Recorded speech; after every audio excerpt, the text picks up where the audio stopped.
Knock, knock. It's me again, HUNNABALL, and it looks like I'm getting a Hunna call. Yeah? That's right. Hard Knocks kind of sucks. Some of you may have scoffed at what I just said, but I love Hard Knocks. Yeah, when it's not your team. You see, the thing with HK is that some fans love it. Other fans don't really care, but without fail, every team and every player hates it. And for good reason. I mean, come on, sending a camera crew into an NFL training camp? That's like throwing a 3-year-old infant into a gorilla enclosure.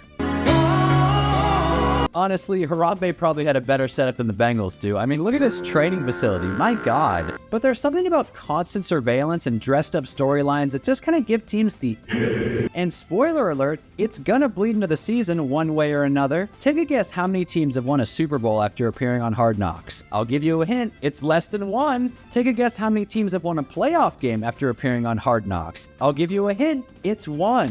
And it barely even counts. Mind you, there have been 22 teams featured on HBO's Love Island Sports, and the only one to win a playoff game was the Ravens last year. And they showed the entire division. That should barely count. And if you remember how the Ravens season ended, you might think there's a little something to this Hard Knocks curse thing. People think the Madden curse is a thing, but there's actual data here. I've got something. Take, for example, the 2023 Dolphins. It's a heavy burden on a lot of people. They were riding high, doing great, until HBO came to town and the team just got worse. And that feeling got reaffirmed when they got dismantled by the Chiefs in the first round of the playoffs. That's not enough, I've got more. The 2023 in-season Cardinals went 1-7 after HBO entered the building. The 2021 Colts did fine, right? HBO started covering them mid-season and they did okay.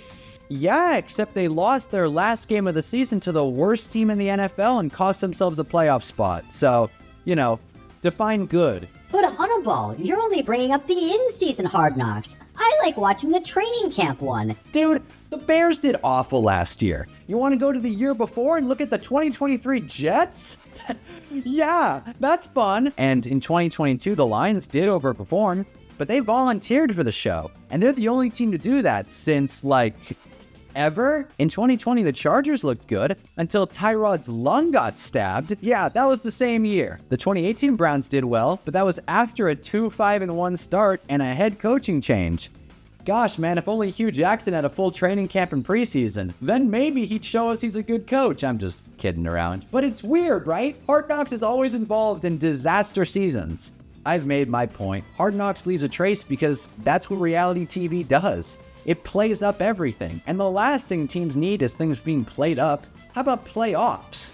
Playoffs? But even if there is no mythical curse cast upon Hard Knocks teams, NFL teams hate it, and the league doesn't even try and hide it anymore. According to Tim Graham of The Athletic, the Bills loathe the idea of being on this year. They loathe it. Some of you might have already commented that the reason Hard Knocks teams always underperform is because of the rules. Up until recently, playoff teams were completely exempt from the Hard Knocks burden. The exemption rules go as follows. 1. If they've been on Hard Knocks within the last 10 years. 2. If they have a first-year head coach. And 3. If they've made the playoffs in one of the past 2 seasons. That last guy was a big one, and it was how most elite teams were able to skate past their entire offseason being used for jokes and TikToks. If you notice my emphasis on was there, you're a pretty smart cookie. Roger had to go in and change the rules because no one wanted to do it. And now that there's an in-season Hard Knocks, almost every team will be covered in one way or another. And this year, we get to see the NFC East close out the season. As a Giants fan, I'm a little concerned. I don't know if you saw or not, but Hard Knocks offseason made my New York Giants look like one big blue joke.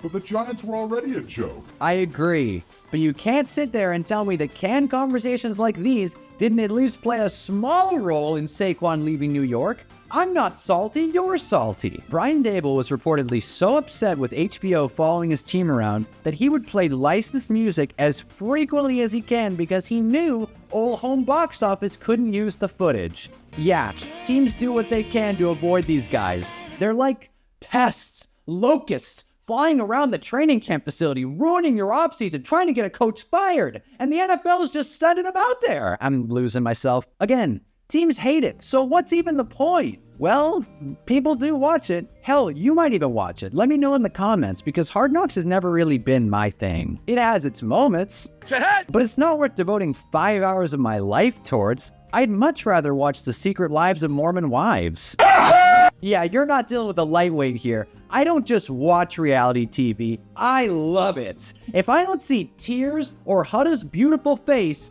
I don't press continue watching. I have had sex. Say what? But as an NFL fan, I never got into Hard Knocks. Why would I want to watch some watered-down version of the most boring part of the season, especially when I know players and coaches hate it? Buying into all these different characters who probably won't even make a meaningful impact on the season? Why would I even give it the time of day? Especially on the expensive hellscape that is HBO Max, I mean HBO Go, and I'm certainly not watching on Peacock. Or at least that's what I used to think, because here's the thing.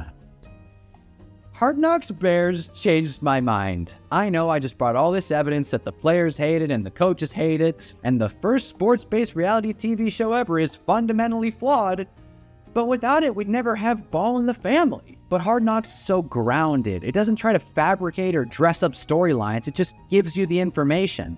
Once you get past that first awkward episode, you can really buy into what it's selling you. Because the show's not about football, it's about people. The show might feel like watered-down NFL, but that's the point. The HBO showrunner even says they turn away from X's and O's because they know it makes boring television. And they're right! The thing with reality TV is it has to play up the most dramatic elements of human interaction just to make you feel anything. Football doesn't need that, and even non-football fans can appreciate that. Hell, most of Hard Knocks' target demographic is non-football fans. Usually, women who don't even watch the actual games love Hard Knocks. It's just inspiring to watch someone else chase their dreams. Apparently. So when you detach it from the world of football, it becomes a really good show, man. When Ian Wheeler tore his ACL, sorry, spoiler alert for Hard Knocks Bears, but when Ian Wheeler tore his ACL and had to call his mom and tell her the news, dude, a tear was shed. So while it may not be intended for the advanced football fan, HBO knows we're gonna tune in. They're banking on the Swifties and the wives of football fans to really give them that extra edge. Last year's season saw the best ratings in 5 years. If that's not a testament to the show's place, I don't know what is. So if you can get past the initial context phase, you'll probably come around to the show like I did. It's the most realistic reality TV show we'll ever see, and I don't think that's a hot take. I wish I could say the same about Hard Knocks in season, but that show is so boring. I fell asleep twice watching it, and man, I don't know. I'd rather just watch the games? I guess I'm weird like that. So HBO Max is expensive, and you're not gonna die if you don't watch Hard Knocks. But the show is definitely worth having. It might be a pain, but in the age of social media, I don't really feel that bad. Players and teams just need to adapt. Players can be a little uptight about this stuff. I would know. I reached out to hundreds of players asking them their take on Hard Knocks and none of them got back to me. That's cool. Whatever. I don't care. I'm not mad. But at this point, every squad has some PR team that puts out funny challenges or cool schedule releases online. It's time to adapt. And it's not even a new thing. The NFL's always put effort in documenting itself. NFL Films is like the greatest thing ever. This shot right here is probably better than anything I'll do for the rest of my life. And I'm not ashamed to say that. I love bashing on the institution more than anyone else, and I'll make plenty of videos doing that this year. But in this case, players need to accept it. Players need to buck up. They make more than enough to navigate all this HBO hoopla. So yes, we do need Hard Knocks. It's great reality TV. But it's not better than Jersey Shore.